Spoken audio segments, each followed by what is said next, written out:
center is TAP Outreach cum Cluster Innovation Center, well known as TOSIS. TOSIS PRISM. PRISM stands for Promotion of Innovation in Individual and MSME. So PRISM scheme is a very old scheme, and in this college this scheme is active since 2007. From 2007 to 2014 this scheme is known as TAP. Thereafter this scheme is known as TOSIS, PRISM, under PRISM. So the beauty of this scheme is this scheme provides fund. ये आपको fund देती है up to 20 lakhs in phase 1 and up to 50 lakhs in phase 2. So that is what the beauty कि आपको fund मिलता है तो fund तो सभी को अच्छा लगता है. Yes. But there are conditions, certain conditions. You must do some innovation. आपको innovation करना है, कुछ प्रोटोटाइप बनाना होता है. सॉफ्टवेयर इसमें अलाउड नहीं होता, ठीक है? ये मैंडेटरी कंडीशन है, but there is no restriction at all. It means one can be from this college or any Indian citizen out of the city college, कोई भी पार्टिसिपेट कर सकता है इसमें, कोई रेस्ट्रिक्शन नहीं है, ठीक है? तो मैं स्टेप टू स्टेप बताता हूँ इस स्कीम के बारे में कि इस स्कीम में हम किस तरह से अप्लाई करते हैं, क्या लिमिटेशंस हैं और आप इसका एडवांटेज कैसे लोगे. तो यहाँ एक चार्ट है, ये वो चार्ट है, तो ये in fact ministry of science and technology के अंडर में आता है. और देन हम है इसमें DST, DSIR, DBT, these are the key bottom lines, and then CSIR, and then this scheme comes under CSIR. तो ये गवर्नमेंट की स्कीम है. तो गवर्नमेंट की स्कीम जहां भी आती है अगर आप कंप्लीट करते हैं तो आपके बायोडाटा में बहुत स्ट्रॉन्ग पॉइंट जुड़ जाता है. एक आप कहिए माइनर डिग्री जुड़ गई है, क्योंकि थोड़ा डिफिकल्ट होता है एक्चुअली करना, क्योंकि गवर्नमेंट पॉलिसीज भी सिस्टमेटिक करनी होती है आपको, ठीक है? रिसर्च तो करना ही. तो ये तो इसका स्ट्रक्चर है कि किसके अंडर में आती है. मैं इसको ज़्यादा डिटेल में नहीं लूँगा क्योंकि मुझे जस्ट हाफ एन आवर मिला है. So I try to conclude in 30 minutes. Now my goal and my motive is to convert ideas into reality. To convert ideas into reality. जो आपके मन, मुझे नहीं पता कि इस अगस्त गैदरिंग में इतने सारे स्टूडेंट्स में एक या दो भी अगर निकल जाए तो मेरे लिए सक्सेस है, ठीक है ना?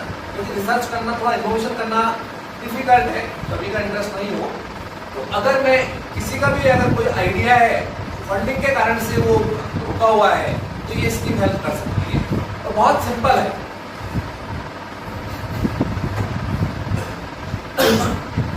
यहाँ आप किन में अप्लाई कर सकते हैं, नॉट ओनली दिस सेंटर. अगर आपको सपोज नवीन जैन के साथ में काम नहीं करना तो आप other than this CTI centre you can apply other centres. उसमें आप देखिए CSIR का CSIO चंडीगढ़ में अप्लाई कर सकते हैं. आप CSIR NAL बेंगलुरु में कर सकते हैं. NAL तो बहुत सारी लेटेस्ट टेक्नोलॉजी पे काम करती है वैसे भी, वो भी इसका एक सेंटर है. Then IIT Kharagpur, IIT Guwahati, CSIR NIEST, CSIR CG, CSIR Kolkata, then त्रिपुटी centre and Gandhinagar centre, Chennai centre, IIT Kanpur centre. तो ये टोटल 11 सेंटर्स हैं. स्टार्ट तो ये मोर देन 100 सेंटर से हुआ था, बट अभी ये टोटल एक्टिव सेंटर्स 11 है. तो इसमें सेंटर्स में से किसी में भी कर सकते हैं, बट ट्राई करें, हम ट्राई करते हैं कि हम अपने जोन वाले जो भी है पार्टिसिपेंट्स हैं उनको एड्रेस अच्छे से करें, क्योंकि इसमें जो कुछ कंस्ट्रेंट्स हैं वो मोटिव मीन्स वो आपके लिए एक तरह से आपको मोटिवेट करते हैं कि you come to this centre only, ठीक है ना? क्योंकि इसमें जो रिव्यू प्रोसेस होता है तो उसमें अगर आपका डिस्टेंस सेंटर से कम है तो आपको एडवांटेज मिलता है. तो यहाँ कोई कंस्ट्रेंट नहीं है कि आप CTI सेंटर के साथ में कर सकते हैं, आप कहीं भी कर सकते हैं. बट एडवाइस करूँगा this centre is very good, ठीक है ना? आपको बहुत ज़्यादा, क्योंकि बीइंग स्टूडेंट आपके लिए सारे प्रोसेस जो है वो ज़्यादा कंफर्टेबल रहते हैं. और मैं एक्सेसिबल हूँ आपको. तो रोल ऑफ CTI बता देता हूँ. Ministry of science and technology, और आप इन दो जो है ministry of science and technology हमारी अपेक्स बॉडी है, उसका और इनोवेटर, आप इनोवेटर कहलाएंगे। आपके बीच में हम एक मीडिएटर है या आप बोले फैसिलिटेटर है। हम आपको बताएंगे कि कैसे आप अप्लाई कर सकते हैं, कैसे आप एप्लीकेशन भेजेंगे, कैसे आपका कंप्लीट प्रोसेस होगा, जो स्टेप बाय स्टेप मैं अभी भी बता रहा हूँ, और अगर आप अप्लाई करते हैं तब भी मैं आपकी हेल्प करूँगा। तो हमारा रोल है कि हम आपसे डॉक्यूमेंट्स लेके मिनिस्ट्री को भेजें, मिनिस्ट्री से जो भी कम्युनिकेशन है आपको भेजें, बट इसमें पैसे के रोल में हम कहीं भी बीच में नहीं आते। मिनिस्ट्री से इनोवेटर के सीधे खाते में आता है पैसा। मनी पॉइंट ऑफ व्यू से हम कहीं भी रोल में नहीं आते, बट जो डॉक्यूमेंट प्रोसेसिंग है उसमें हमारा एक्टिव रोल रहता है। यू नॉट डायरेक्टली कम्युनिकेट और कॉन्टैक्ट टू DSA डायरेक्टली, ठीक है ना। आप मेरे थ्रू जो भी सबमिट करेंगे मुझे, मैं आगे भिजवाऊंगा। ये मेरी रेस्पॉन्सिबिलिटी आपकी नहीं है, ठीक है ना। तो ये जो डायग्राम है वो एक पिक्चर है कि टैप और प्रिज्म, ये 2014 तक जो 14 तक था, दिस इज टैप, ठीक है ना, same scheme. Now thereafter known as prism.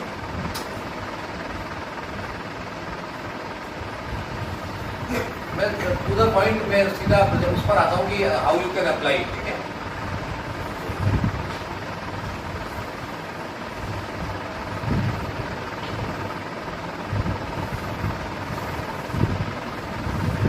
ये एक एप्लीकेशन आपको मिलेगी नेट पर, मिनिस्ट्री के साइट पर मिल जाएगी और हमारी कॉलेज की वेबसाइट पर भी मिलेगी। तो आप इस एप्लीकेशन को अगर आप ध्यान से देखेंगे, ठीक है ना, तो इसमें जो फर्स्ट पेज है उसमें ऐसी कोई भी इंफॉर्मेशन नहीं है जिसमें कोई इनोवेशन की रिक्वायरमेंट, ये आपसे रिलेटेड है सारी, ठीक है। तो फर्स्ट पेज आप आराम से भरिए। फिर अगर आप आगे आएंगे तो इस कभी भी आप मिनिस्ट्री को कहीं भी अगर आप फंड के लिए अप्लाई करते हैं तो आप 4 मोटे मोटे पॉइंट्स याद रखिएगा। पहला पॉइंट है कि आप जो इनोवेशन करना चाह रहे हैं उसका आपके पास में प्रायर आर्ट होना चाहिए। आपको पता होना चाहिए उस टॉपिक पर लोगों ने क्या कर लिया अपने खुद के कंट्री में और दूसरे देश में क्या किया हुआ है, ठीक है ना। तो आप बता पाएंगे कि मैं इतना चेंज करना चाह रहा हूँ, ठीक है ना, मैं इस तो आप प्रॉपरली एड्रेस करेंगे और आपको उसका बेनिफिट मिलेगा। प्रॉपर बेनिफिट तभी मिलेगा जब आप प्रॉपरली आइडेंटिफाई करके काम करेंगे। केवल शौक के लिए या फिर मेरे लेक्चर से मोटिवेट होकर करेंगे तो आपको बेनिफिट नहीं मिलने वाला, ठीक है ना। तो इसमें सबसे पहला पॉइंट क्या है, सर्वे, ठीक है ना। स्टेट ऑफ आर्ट, जिस टॉपिक पर जो आप बनाना चाहते हैं उसके बारे में आपको लगभग सब कुछ पता हो कि मैं जो काम कर रहा हूँ नया है या नहीं, ठीक है ना। एक तो टर्म होती है इन्वेंशन और दूसरी टर्म होती है इनोवेशन, ठीक है ना। तो इन्वेंशन तो जो प्रोडक्ट आप लाते हैं पहली बार जो होता ही नहीं वो इन्वेंशन है। इनोवेशन क्या है, जो आप कुछ ऐड कर रहे हो, ठीक है ना। अब ऐड करने में क्या होता है, टेक्नोलॉजिकल एडवांसमेंट हो सकता है, आप किसी प्रोडक्ट की साइज छोटी कर सकते हैं। जैसे हमारा एक इनोवेटर है, नर्सिंग स्टाफ है, उसने ब्लड एक्सट्रैक्टर मशीन बनाई तो उसकी पहले साइज बड़ी थी। उन्हीं के कंटेक्स्ट में बात कर रहा हूँ क्योंकि उन्होंने एप्लीकेशन में लिखा था कि वो पहले फेज 1 की बात कर रहा हूँ, 2 फेज में फंडिंग लिए। उसमें वो कहते हैं कि 25 लाख की मशीन आती थी बाहर से, उन्होंने बनाई 3.5 लाख में। बायोटेक से उनका MOU भी था तो उन्होंने मशीन उसमें बेची। फिर उसमें उस मशीन को क्या और छोटा कर दिया, वो पोर्टेबल नहीं थी। अभी फेज 2 में उनका लास्ट मंथ कंप्लीट हुआ है, उन्होंने मशीन को छोटा बना दिया, पोर्टेबल है। नर्सिंग स्टाफ है, आप देखिए, क्योंकि उन्होंने कंसल्टेंसी और दूसरे काम जो उनके फील्ड के नहीं है, उनके डोमेन के नहीं है, उसके लिए उन्होंने कंसल्टेंसी ली दूसरों से। उन्होंने मेंशन किया अपने बजट में कि मुझे ये चीजें दूसरे की हेल्प चाहिए। तो आप देखिए उन्होंने साइज छोटा किया, मेनली क्या किया, पहले कॉस्ट कम की, वो भी जस्टिफाइड था। फिर उन्होंने क्या किया, कॉस्ट कम करने के साथ में कॉस्ट तो कम ही की, उसके बाद में साइज भी छोटी कर दी, ठीक है ना। तो ये क्या है, ये इनोवेशन है, क्योंकि मशीन ऑलरेडी अवेलेबल है, उसमें आपने कुछ क्वांटिटेटिवली या क्वालिटेटिवली कुछ चीजें ऐड की है, ठीक है। तो ऐसा आप कुछ करेंगे तो वो इस स्कीम में एप्लीकेबल है। अब तो आपका स्टेट ऑफ आर्ट। दूसरा, आप जब जो चीज बनाना चाह रहे हैं उसके लिए आपको बजट बताना पड़ेगा, ठीक है ना। तो बजट को लिखना बहुत इंपॉर्टेंट है। बजट को हवा में नहीं लिखना चाहिए क्योंकि वो बाद में कई बार दुख देता है। आराम से सोच के उसका एनालिसिस करके बजट टेबल बनाइए। तो इसमें मेन पॉइंट है 90% फंडिंग देती है मिनिस्ट्री, वो आपको लौटाना नहीं है, दैट इज नॉट रिफंडेबल, ठीक है ना, नॉन रिफंडेबल है। 10% आपके अपने पॉकेट से अपनी गार्ड से लगाना है, है ना, 10% आपको खुद लगाना है, ये कंडीशन है इसकी, ठीक है ना। ये फेज 1 की कंडीशन है। फेज 2 की कंडीशन होती है कि 50% आपको अपना, 50% गवर्नमेंट बैंक से या किसी गवर्नमेंट एजेंसी से आपको लोन लेके अपने पॉकेट का नहीं लगाएंगे, ठीक है ना, और 50% आपको मिनिस्ट्री करेगी, that is also known defendable, ठीक है ना। फेज 2, तो फेज 1 में या फेज 2 दोनों में आपको बजट टेबल बनानी होगी, ठीक है ना। फेज 2 में तो बिजनेस मॉडल भी डालना होता है, तो फेज जो 1 है इसमें आप बजट टेबल बताएंगे, जिस तरह से खर्चा करना है, मिनिस्ट्री से जो मांग रहे हैं वो, ठीक है ना, और अपना इसका रेशियो 9:1 का रखना चाहिए, आपका थोड़ा ज्यादा होगा चलेगा, ठीक है ना, कम मत रखिएगा कभी भी। तो दूसरा पॉइंट है बजट टेबल। तीसरा पॉइंट है कि ये आपका आउटकम क्या है, आप क्या बनाना चाह रहे हैं, ठीक है ना, आपका आउटकम क्या है। आउटकम इंपॉर्टेंट है कि सोसाइटी पे इम्पैक्ट क्या है। एक तो होता है आउटपुट, सपोज आपने मोबाइल बनाया, ये तो क्या है आउटपुट, और आउटकम क्या है, इसका इम्पैक्ट क्या है, ठीक है ना, इम्पैक्ट आपको बताना पड़ेगा। तो ये मोटे मोटे पॉइंट्स हैं जो आपको, अगर आपका प्रोजेक्ट 10 लाख से ज्यादा का है तो मिनिस्ट्री आपको प्रेजेंटेशन के लिए बुलाएगी, आपको 5 मिनट मिलेंगे, हार्डली 5 मिनट्स मिलेंगे, 4 या 5 स्लाइड बनानी होगी आपको और बताना होगा, इन्हीं पॉइंट्स पे वो बात करते हैं केवल, इसके अलावा कोई बात नहीं करते वो। आपके प्रेजेंटेशन में देखते हैं अगर ये पॉइंट्स हैं, इसका मतलब आप एलिजिबल है, आपको वो 5 मिनट का टाइम देंगे, उसके बेसिस पर वो आपको फंड सैंक्शन या रिजेक्ट करेंगे, ठीक है ना। तो ये इनसे आइडिया लग जाता है कि आपका स्टेट ऑफ आर्ट क्या है, क्या कमियां आपने निकाली, आपका खुद का बैकग्राउंड क्या है, दूसरा पॉइंट, ठीक है ना। तीसरा आपकी बजट टेबल क्या है, और चौथा क्या है, आउटकम क्या है, क्योंकि आउटकम से आपको पता चल जाएगा आप सोसाइटी में क्या चीज लाना चाह रहे हैं। क्योंकि गवर्नमेंट अगर पैसा इंजेक्ट कर रही है किसी भी स्कीम में तो उसका मोटिव है, जैसे आपकी ये नेशनल सर्विस स्कीम है, NSS है, this is also government of India scheme, ठीक है ना। तो मिनिस्ट्री में पैसा अगर कुछ भी देती है या मैन पावर को एम्प्लॉय करती है, जैसे आपके 2 प्रोफेसर साहब आपके साथ में काम कर रहे हैं, means government has certain idea in his mind, ठीक है ना। तो उनको पैसा इंजेक्ट कर रही है, मैन पावर इंजेक्ट कर रही है, मेरा टाइम जा रहा है और कॉलेज का टाइम जा रहा है, ठीक है ना। तो उनका मोटिव है कि कुछ निकल कर आए सोसाइटी पर, उसका इम्पैक्ट हो, ठीक है ना। तो ये 4 पॉइंट देखे जाते हैं। 10 लाख से कम का अगर फंड होता है, अगर आप मांगते हैं तो उसमें प्रेजेंटेशन नहीं होता, उसमें आपके एप्लीकेशन के बेसिस पर ही वहां पर इवैल्यूएशन होता है। तो ये सारे पॉइंट इसमें, देखिए बजट टेबल है, ये आपका, ठीक है ना, ये सारे पॉइंट्स लिखे हुए हैं, मेनली यही है, इनको आप भर सकते हैं आराम से। देन फिर आपका डिक्लेरेशन है। देन लास्ट पॉइंट है, अगर आप स्टूडेंट हैं, तो आपको पॉलिसी नो ऑब्जेक्शन सर्टिफिकेट लेना होगा। अगर आपका कोई ब्रदर या सिस्टर अप्लाई करना चाहता है और वो किसी कंपनी में नौकरी करता है तो वहां से उनको नो ऑब्जेक्शन सर्टिफिकेट लेना चाहते हैं। बट आपका खुद का बिजनेस है और आपका इंडिपेंडेंट है तो आप बस उसको डिस्क्लोज करिएगा, आपको कोई नो ऑब्जेक्शन सर्टिफिकेट लेने की जरूरत नहीं है। परंतु अगर आप किसी ऐसे आइडिया पे काम कर रहे हैं जिसको आपने मिलकर बनाया है, ठीक है ना, आपस में मिलकर बनाया है, और आप कोई एक जना लीडर है और वो इस स्कीम में बेनिफिट लेना चाहता है, तो आपको क्या करना पड़ेगा, आपको उनसे एनओसी लेनी पड़ेगी, ठीक है ना, आपके साथियों से जिनके साथ में आपका पैक्ट है। तो ये मेनली कंपोनेंट है आपके एप्लीकेशन के, इसको आप डाउनलोड करेंगे, भरेंगे और उसके साथ में सपोर्टिंग डॉक्यूमेंट लगाएंगे, ये सारी चीजें लगेंगी। आपका पैन है, आधार है, और अकाउंट बाद में खुलेगा अगर आपको ग्रांट मिलती है, ठीक है ना। ये कवर लेटर है, तो आपको इनफैक्ट कवर लेटर में भी कुछ लिखने की जरूरत नहीं, सारे डिफाइंड है, इसमें आप टिक कर दीजिएगा।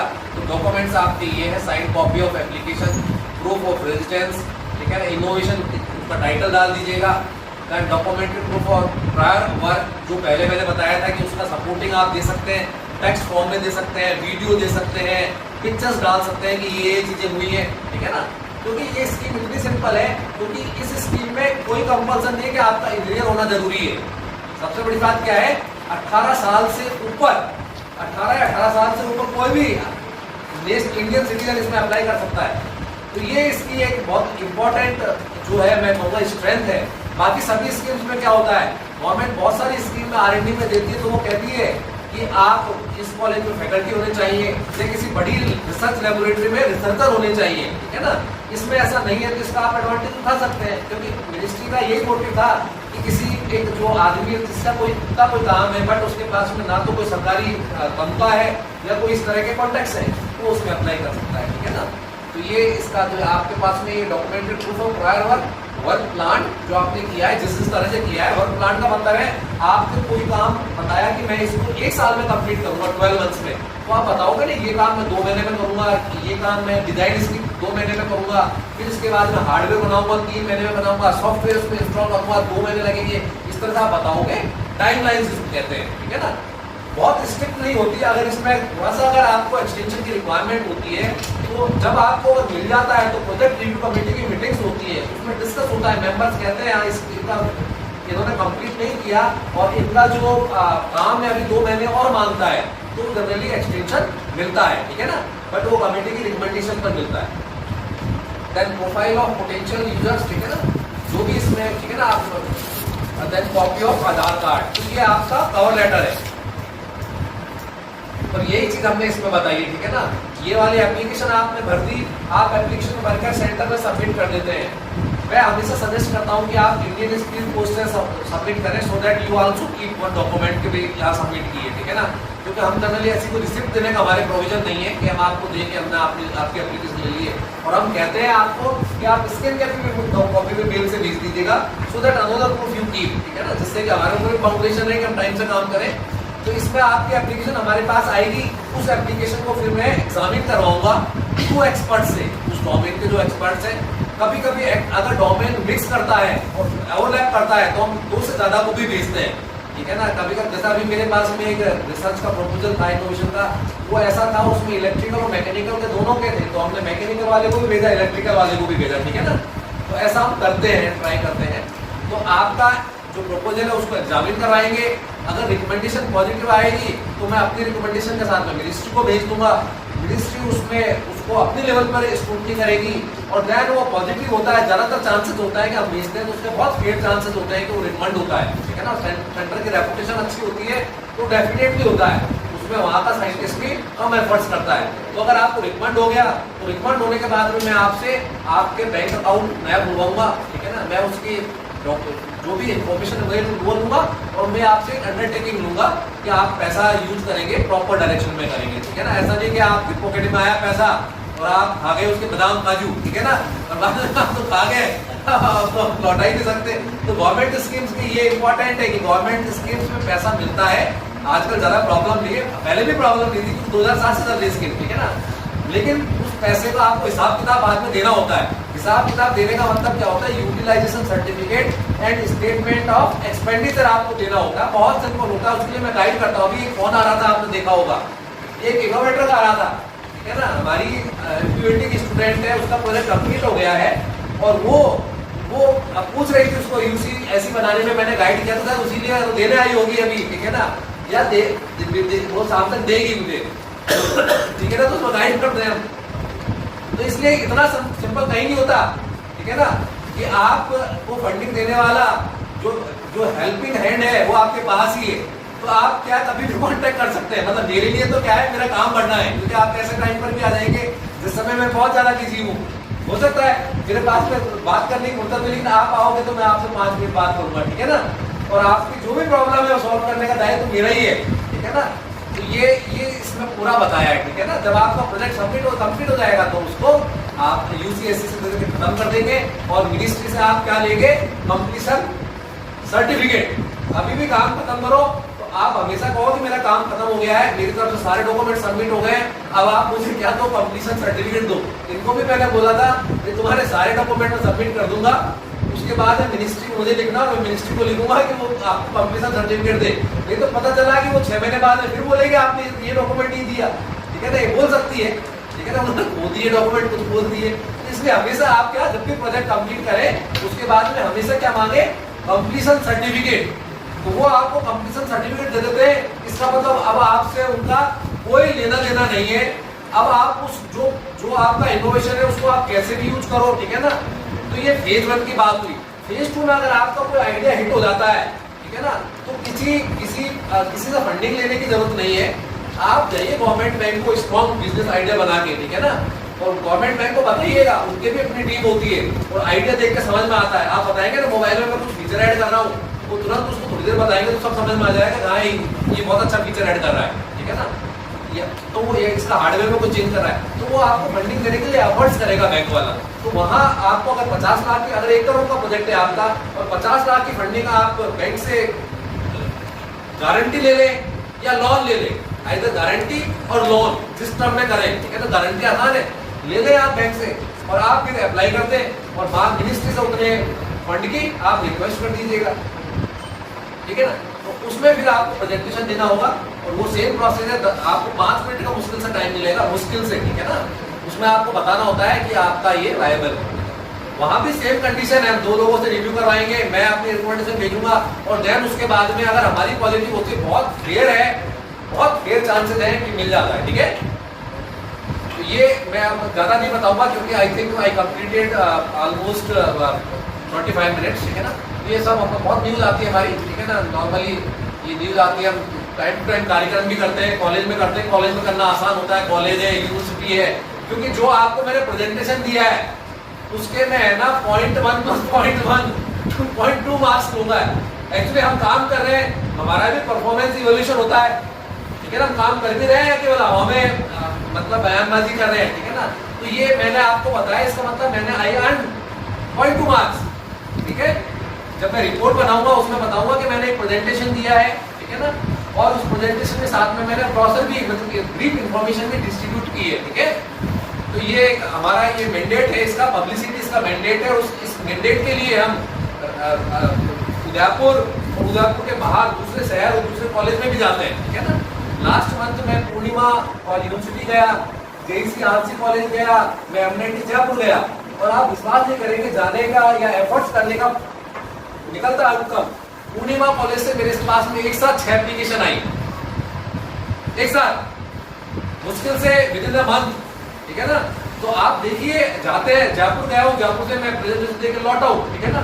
तो आप देखिए एफर्ट्स करने को हो सकता है आप में से भी मुझे 1 या 2 और इससे भी ज्यादा मिले तो बहुत अच्छी बात है, आप प्रयास करिएगा, ठीक है ना। तो ये एक ब्रीफ है और इस तरह की हमने बुकलेट भी एक बनाई हुई है, ये हमने बताया हुआ है कि हमने क्या क्या काम किया है। ये हमारी टीम है, ठीक है ना, इसमें मेनली फैसिलिटेटर्स हैं। ये मेरी पुरानी बुक है, तो इसमें इतने इनोवेटर्स को हम फंड दिलवा चुके हैं, 1.5 करोड़ के करीब का फंड जा चुका है इससे, ठीक है ना। इसमें अपने कॉलेज के भी बहुत सारे बाहर तक है, साउथ तक के इनोवेटर्स ने पार्टिसिपेट किया। दुर्गापुरा से डोला सिन्हा ने पार्टिसिपेट किया था, उसका 2 साल पहले ही कंप्लीट हुआ है, ठीक है, मेरी टेंशन पे। तो ये सारी हम स्कीम की जो इन्फॉर्मेशन है इस तरह से रखते हैं, ठीक है ना, उसके सारी डिटेल्स रखते हैं, क्योंकि मिनिस्ट्री का जब भी काम करते हैं तो डेटा आपके पास में प्रॉपर होने चाहिए, जिससे कि आप उनको प्रोवाइड कर सकें और आप बता सकें कि हम काम बहुत ईमानदारी से कर रहे हैं, ठीक है। तो मैं अपने इन्हीं वर्ड्स को यही कंक्लूड करता हूँ, ठीक है ना।